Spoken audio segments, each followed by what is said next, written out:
এটা কিছু না, লকের ভিতর কিন্তু লকটা ঢুকিয়ে দিবে। আর এইখানে যে ফোল্ডিং ছিল, এটাই যেখানে টান দিলে আবার নিচে চলে যাবে, যে লক।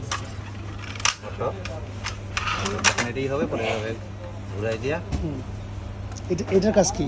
এটার কাছে যে আপনার লক করে দিবেন তো এর ফোল্ডিং হবে না, হুম, যখন আর লক হবে না, আবার যখন ফোল্ডিং করবেন তখন এই যেটা ইউজ করে দিলেই লক হয়ে যাবে। বুঝতে পারছেন? অটো লক হয়ে যাবে কেন? এখানে এটা হচ্ছে এর কাজ টান দিয়ে ই করা, আর এটা তো আপনি জানেনই। এখানে যে এটা হচ্ছে যেটা আপনি করলেই হুম, লক হুম, লক লক যে চেষ্টা লাগবে আপনি চেষ্টা করে নিলেন। যেটুকু হ্যাঁ হাইটের সঙ্গে ধরবে। এটা ডিউটি আছে নাকি? কোনটা? এটা এটা সাইডে রাখবেন আপনি ও ওই হ্যান্ড রাখার জন্য। বসায়া। এটা বেল্ট ঠিক আছে? হ্যাঁ, কোনো নাট বল্টু টাইট দিয়ে লাগবে কিনা? সব চেক করা আছে, আপনি সেটিং করেন।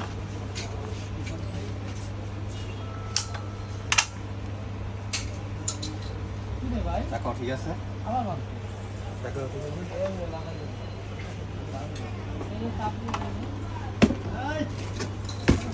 ইটেক।